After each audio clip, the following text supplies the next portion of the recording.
Hai semuanya, gimana kabar kalian? Semoga selalu dalam keadaan baik. Welcome back di segmen Analisa Pagi. Di video kali ini kita akan update untuk news dan juga pergerakan dari market Bitcoin. Kita ada di tanggal 21 Maret ya, 2023. Teman-teman, kita akan mulai pembahasan dari berita market dulu ya.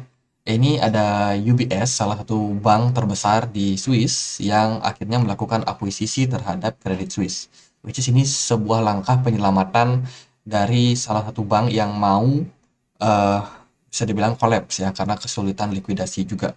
Jadi Credit Suisse kita udah tahu dalam 4 sampai 5 hari terakhir itu beritanya cukup mencuat di market di mana perbankan ini akhirnya mengalami penurunan kalau kita lihat dari harga sahamnya drop cukup parah dan saat ini dikabarkan bahwa Credit Suisse mengalami masalah.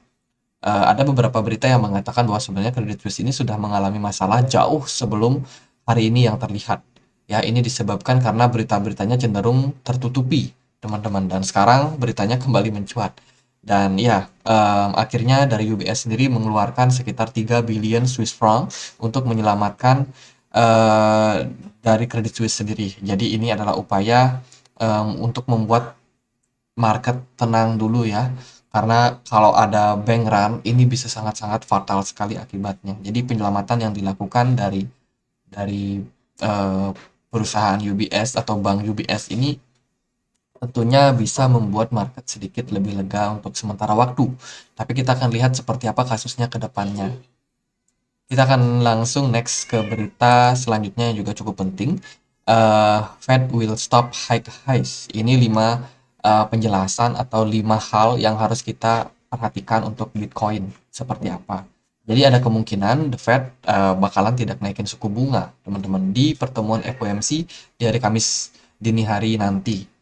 Ya, ini disebabkan ya karena memang para perbankan udah mengalami masalah likuiditas. Mayoritas perbankan udah mengalami masalah likuiditas dan sebelumnya sebelum ada berita masalah seperti Silicon Valley dan juga Silvergate, itu The Fed punya option buat naikin suku bunga sampai 50 basis point. Tapi tiba-tiba muncul beritanya SBF SVB ya, sorry SVB Silicon Valley Bank itu mengalami masalah, kemudian dari Signature Bank juga mengalami masalah likuiditas dan ya udah mereka akhirnya rapat dan bikin eh, penanggulangan gimana nih caranya supaya perbankan ini punya likuidasi yang cukup. Akhirnya ya dibentuklah FDIC, teman-teman. Ini semacam LPS dari Amerika Serikat yang fungsinya adalah untuk menambah likuiditas untuk para perbankan yang mengalami kesulitan. Dan langsung mayoritas anggota The Fed ya akhirnya menurun sejak sebelumnya itu berpotensi naikin 25 basis point. Sorry, 50 basis point, sekarang menurun menjadi 25 basis point. Bahkan ada 30-an responden juga yang yakin bahwa The Fed nggak naikin suku bunga. Which is ini sekarang kita menunggu nih gimana keputusan dari The Fed ke depannya. Apakah bakalan naikin 25 atau tidak naikin sama sekali. Tentunya kedua keputusan ini akan berdampak kepada market ya, terutama market Bitcoin juga. Ya kita lihatlah, sementara Bitcoin masih dalam tren yang sangat-sangat bullish teman-teman. Kalau kita lihat dari beberapa data, sebenarnya likuidasi dari Bitcoin masih cukup banyak dan sementara mengalami proses yang namanya konsolidasi ya. Ini ada beberapa prediksi yang mungkin teman-teman harus perhatikan. Level 25.500 adalah level yang cukup penting buat Bitcoin.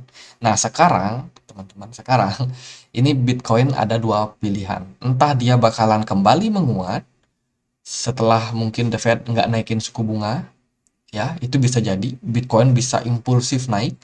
Tapi kalau The Fed mungkin naikin suku bunga 25 basis point juga masih ada kemungkinan dia naik, tapi at the end pasti dia bakalan koreksi lagi. Jadi dua keputusan The Fed ini bakalan cukup penting. Ini ada level-level yang penting untuk kita perhatikan sebagai level resistance saat ini, yaitu di kisaran 28.500 sampai di 33.300. Itu beberapa level yang mungkin cukup potensial buat dicapai oleh Bitcoin ke depan. Jadi hati-hati buat teman-teman yang ada pasang short. Ini kalau ditendang naik ya udah teman-teman bisa kena liquid. Jadi ya lebih berhati-hati lah untuk sementara.